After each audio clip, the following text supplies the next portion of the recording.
Good morning বন্ধুরা, কেমন আছো সবাই? আশা করি খুব ভালো আছো। আমি সকাল সকাল বেরিয়ে পড়লাম বাজারে যাওয়ার জন্য। আর বাজার যেতে যেতে দেখো মেঘ কীরকম ঘনিয়ে এসছে। আকাশটা দেখিয়ে দিলাম মেঘলা হয়ে গেছে, মেঘ গুড়গুড় করছে, যে কোনো সময় বৃষ্টি হতে পারে এবং ছোট ছোট ফোঁটাও পড়ে যাচ্ছে। আর যেতে যেতে রাস্তায় দেখো কাঞ্চন ফুলের গাছ, কামিনী ফুলের গাছ, খুব সুন্দর লাগছে। শহরে তো এই সমস্ত দেখাই যায় না, গ্রামে তো অনেক দেখা যায়। আর দেখো একটা বাতাবি গাছ, বাতাবি লেবু প্রচুর হয়েছে, খুব সুন্দর দেখতে লাগছে। এই সমস্ত দৃশ্য শহরে ছিটে ফোটা দেখা যায়, কিন্তু গ্রামে তো অঢেল। আর এই যে দেখো প্যান্ডেল হচ্ছে দুর্গাপুজোর। আমাদের এখানে অলিতে গলিতে পুজো হয় দুর্গাপুজো। তো এই যে আমরা বাজারের দিকে যাচ্ছি, বাজারে রাস্তার আলোগুলো লাগানোর জন্য প্যান্ডেল করছে, লাইটিং দেওয়ার জন্য। আর বৃষ্টিও পড়ে যাচ্ছে। তো আমরা বাজার থেকে বাজার করে নিয়ে চলে এলাম বাড়িতে। আর বাজারগুলো কী কী এনেছি তোমাদের সঙ্গে শেয়ার করব। মাছ এনেছি, আর দেখো কি মাছ আমি তোমাদের পরে দেখিয়ে দেবো।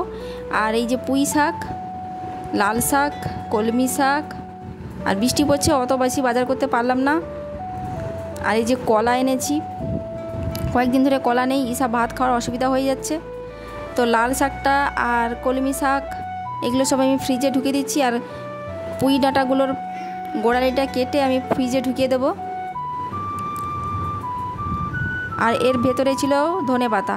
তো এই সমস্ত শাক সবজিগুলো আমি ঢুকিয়ে দিলাম ফ্রিজের মধ্যে। আর এই যে বাটা মাছ এনেছি, বাটা মাছগুলোকে আমি এবার ধুয়ে পরিষ্কার করে নেব।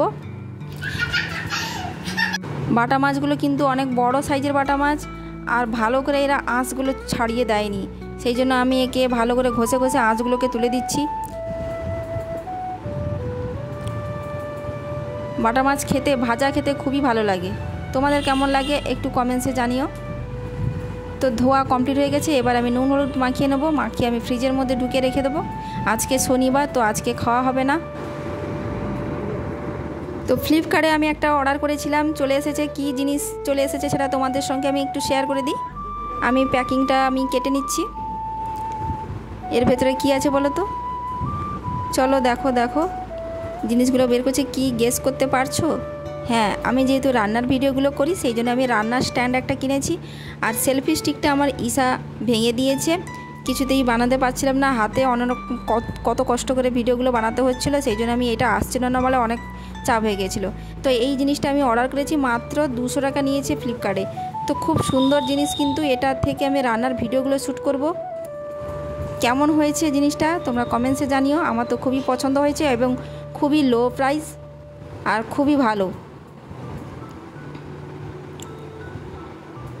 অনেক দিন পরে আসলো, অনেক দিন আগেই আমি অর্ডার করে দিয়েছিলাম। তো তোমাদের ভিডিওটা যদি ভালো লেগে থাকে একটা লাইক কমেন্টস করে পাশে থেকো। Bye bye.